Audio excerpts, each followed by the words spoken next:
Dan salam sejahtera bagi kita semua. Di sini saya akan memperkenalkan nama saya.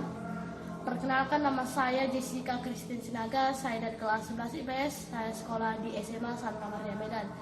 Pada kesempatan ini saya akan mempresentasikan hasil pekerjaan saya yang Bapak berikan kepada saya pada pelajaran geografi. Yang pertama, prinsip geografi. Prinsip geografi terbagi bermacam-macam. Di sini saya akan menceritakannya adalah satu, prinsip distribusi yang disebut dengan penyebaran, di mana prinsip distribusi adalah prinsip geografi yang digunakan untuk menelaah gejala dan fenomena geografi yang tersebar di permukaan bumi secara tidak sama dan tidak merata. Fenomena geografi yang diteliti bisa berupa tentang alam, tumbuhan, hewan, dan manusia. Contoh prinsip distribusi atau penyebaran adalah satu, persebaran flora dan fauna di wilayah Indonesia. Yang kedua, persebaran potensi air yang berbeda dari satu tempat ke tempat lainnya. Tiga, persebaran total penduduk transmigrasi di Indonesia yang tidak merata.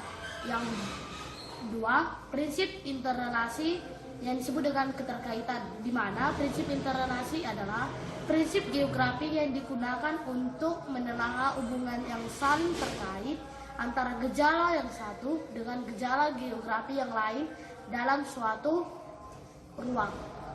Contoh prinsip interrelasi adalah satu, kekeringan yang terjadi sebagai dampak adanya fenomena La Nina. Yang kedua, fenomena banjir akibat adanya penebangan hutan di wilayah hulu. Yang ketiga, kondisi iklim di Indonesia yang dipengaruhi oleh letak geografis Indonesia. Yang keempat, penduduk pesisir pantai banyak yang menjadi nelayan karena dekat dengan wilayah tertentu, wilayah lautan tertentu. Yang ketiga, prinsip deskripsi yang disebut dengan penggambaran, di mana prinsip deskripsi adalah prinsip yang digunakan untuk memberikan penjelasan lebih jauh tentang gejala-gejala yang terjadi di muka bumi yang dapat kita amati. Contoh prinsip deskripsi adalah satu, tabel angka pengangguran di Provinsi Jawa Timur. Yang kedua, grafik peta lempeng tektonik di dunia. Yang ketiga, peta wilayah lautan di kawasan Asia Tenggara. Yang keempat, gambar persebaran curah hujan di Indonesia. Yang keempat, prinsip korologi atau gabungan, di mana prinsip korologi adalah prinsip geografi yang memadukan dari gabungan tiga prinsip geografi yang sudah dibahas sebelumnya. Contoh prinsip korologi adalah satu, untuk meneliti masalah hujan harus diteliti mengenai persebaran curah hujan di Indonesia, penyebab kenapa adanya persebaran curah hujan di berbagai daerah, serta dampak yang ditimbulkan dari tingginya curah hujan di wilayah tertentu.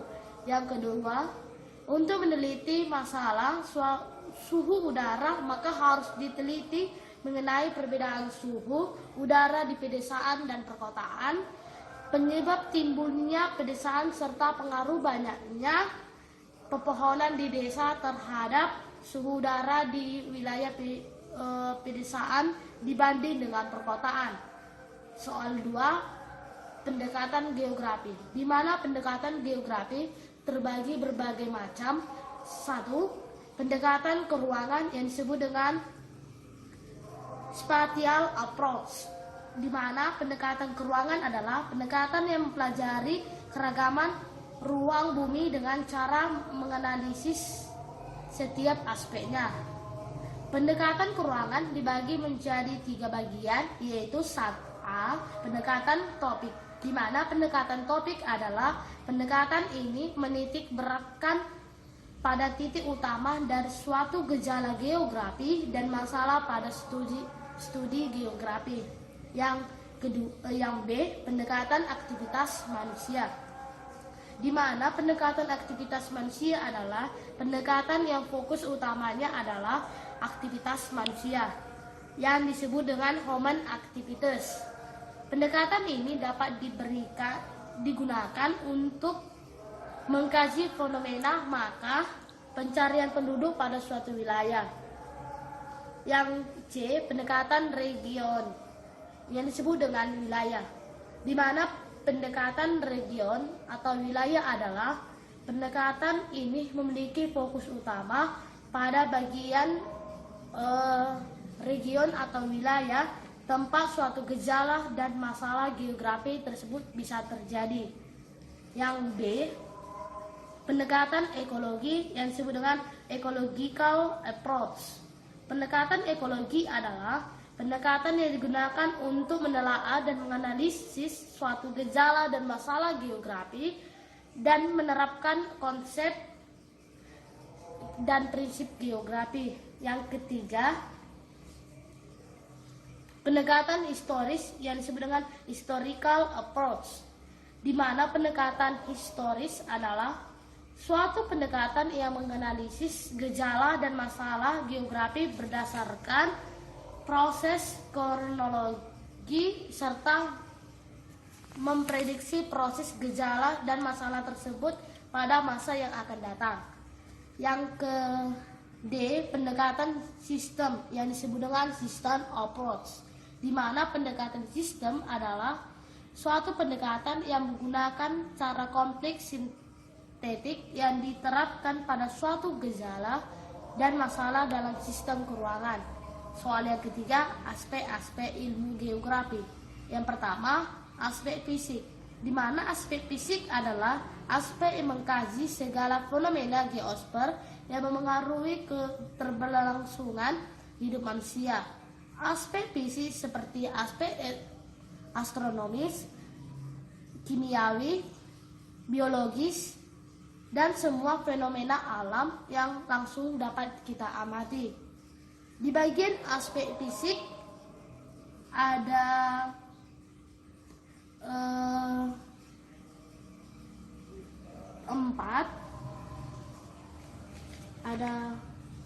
ada tiga, yaitu 1A, aspek biotik, di mana aspek biotik adalah secara umum aspek biotik ini berkaitan dengan makhluk hidup yang di dalamnya berisi tumbuhan, hewan, dan bagian penduduk. Yang B, aspek non-biotik, di mana aspek non-biotik adalah jika tadi aspek biotik berkaitan dengan makhluk hidup, maka aspek non-biotik berkaitan dengan benda mati seperti tanah, kondisi air, cuaca, dan iklim. Yang ketiga, aspek topografi, di mana aspek topografi adalah aspek yang berkaitan dengan letak suatu wilayah, seperti letak suatu negara, bentuk muka bumi, luas suatu wilayah, dan batas dari wilayah tersebut. Yang kedua, aspek non-fisik, di mana aspek non-fisik adalah aspek yang membahas fenomena alam yang terjadi akibat adanya campur tangan manusia.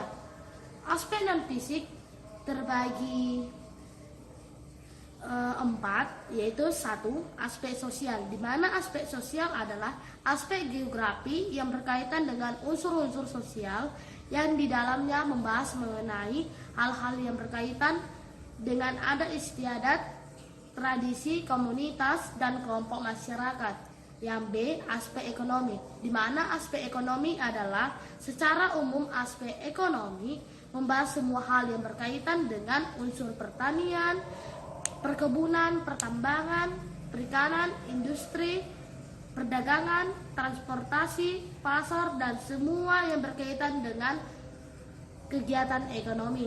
Yang C, aspek budaya, di mana aspek budaya adalah mengenai hal yang berkaitan dengan sesuai dengan pendidikan, bahasa, agama, kesenian, dan ragam budaya yang ada di suatu negara.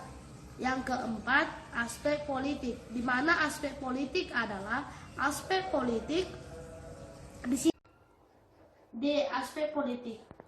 Aspek politik adalah aspek politik di sini berkaitan dengan hal-hal yang berkenaan dengan unsur pemerintahan dan kebijakan daerah. Soal nomor 4, dinamika planet bumi sebagai ruang kehidupan atau tata surya. Yang pertama, proses pembentukan jagat raya. A. Teori mengembang dan memampat atau oscillation theory dikemukakan oleh Edwin Hubble. Berisi jagat raya berbentuk karena reaksi inti hidrogen. Galaksi yang merupakan bagian dari jagat raya kelamaan akan meredup, kemudian memampat. Mengembang dan memapat seperti ini terjadi terus-menerus. B. Teori keadaan tetap yang disebut dengan steady state theory dikemukakan oleh Fritz Hoyle. Berisi alam semesta tidak berawal dan tidak berakhir. Dan C. Teori ledakan besar yang disebut dengan The Big Bang Theory dikemukakan oleh George Lemaitre. Berisi galaksi berasal dari massa tunggal yang menyimpan suhu dan energi sangat besar, kemudian meledak sehingga menghancurkan massa tunggal tersebut. Di dalam teori ledakan besar bermacam-macam. Yang kedua, teori pembentukan tata surya. A. Hipotesis nebula dikemukakan oleh Ken Laplace. Berisi tata surya berasal dari kabut raksasa yang terbuat dari debu, es dan gas atau sebagian besar merupakan hidrogen yang disebut dengan nebula. Kabut tersebut berputar dan menyusut serta mengalami pemudatan di tengah menjadi matahari, sedangkan materi lain yang lebih kecil menjadi planet. D. Hipotesis planetesimal dikemukakan oleh Thomas C. Chamberlain. Berisi matahari berpapasan dengan bintang, bagian dari massa matahari tertarik oleh bintang sehingga terlepas dan akhirnya massa yang tertarik tersebut disebut planetesimal dan beredar mengelilingi matahari. C. Hipotesis pasang surut gas dikemukakan oleh James Jeans dan Harold Jeffreys. Berisi ada bintang yang mendekati matahari hingga mengakibatkan gaya tarik antara bintang dan matahari. Beberapa partikel matahari yang berupa gas membentuk gumpalan, membeku, dan menjadi planet. D. Hipotesis bintang kembar atau ledakan bintang dikemukakan oleh Lee Teleton. Berisi salah satu dari dua bintang kembar yang saling mengelilingi meledak karena bertabrakan dengan bintang lain. Partikel ledakan mendingin dan mengelilingi matahari. E. Hipotesis awan debu dikemukakan oleh Fred L. Whipple. Berisi pada mulanya matahari berputar dengan cepat dengan piringan gas di sekitarnya. Jika merujuk pada penelitian era modern, matahari dikatakan berputar kira-kira 1 kali dalam 27 hari. F. Hipotesis Kuiper dikemukakan oleh Gerard P. Kuiper. Berisi alam semesta ini pada awalnya terdiri dari formasi bintang-bintang, lalu terdapat dua pusat yang memadat dan berkembang dalam suatu awan antar bintang dari gas hidrogen. Tata surya adalah kumpulan berada langit yang terdiri dari matahari, planet, satelit planet, komet, meteor, asteroid yang kesemuanya mengelilingi matahari. Hipotesis pembentukan tata surya meliputi teori hipotesis nebula, hipotesis planetesimal, hipotesis pasang surut gas,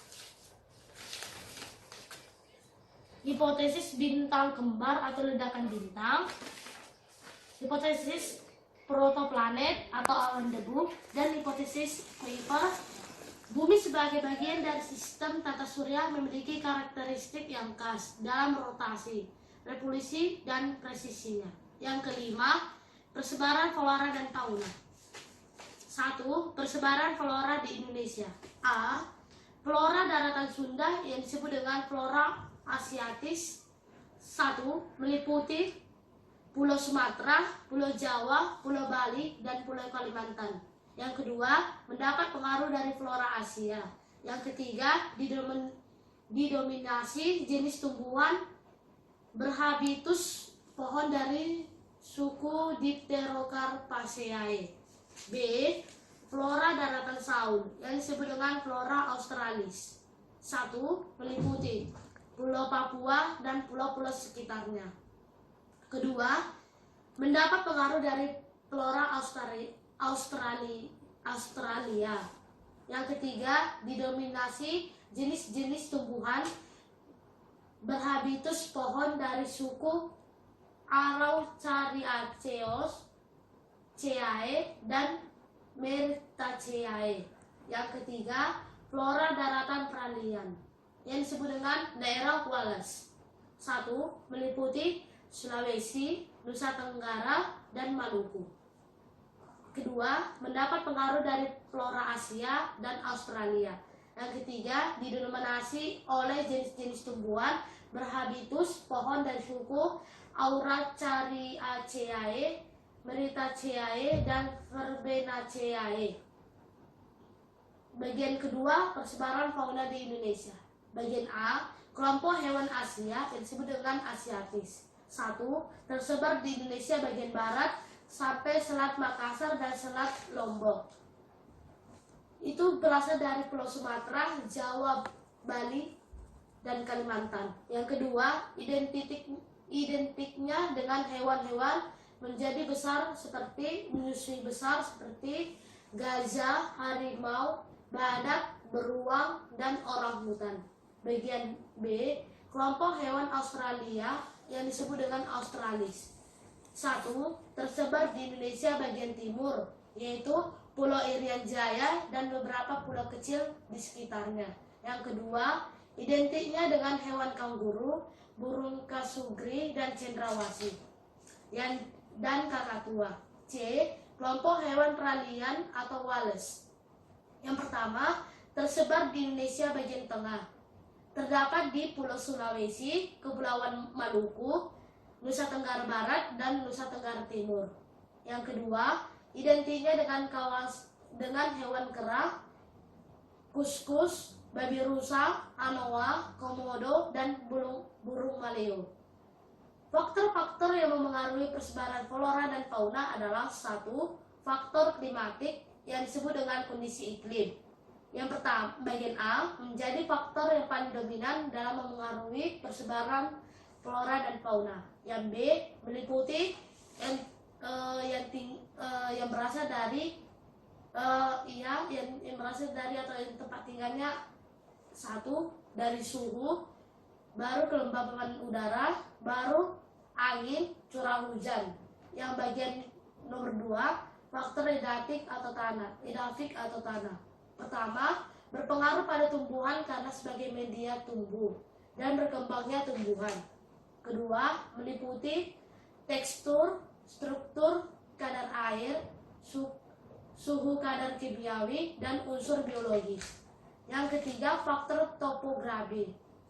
Yang pertama, perbedaan ketinggian di muka bumi. Yang kedua, berkaitan dengan kondisi suhu dan angin. Yang ketiga, misalnya perbedaan jenis kambing dari segi bulunya. Yang keempat, faktor biotik yang disebut dengan makhluk hidup. Yang pertama, manusia menjadi komponen biotik yang paling berperan. Yang kedua, sifatnya adalah 1. Menjaga kelestarian, yaitu membuat cagar alam dan suaka marga satwa. Yang kedua, merusak kelestarian, yaitu melakukan penebangan pohon dan perburuan liar. Demikian hasil pembacaan saya dari kerjaan saya. Kalau jika ada salah saya, atau kata-kata saya mohon dimaafkan Pak. Terima kasih, shalom dan selamat malam.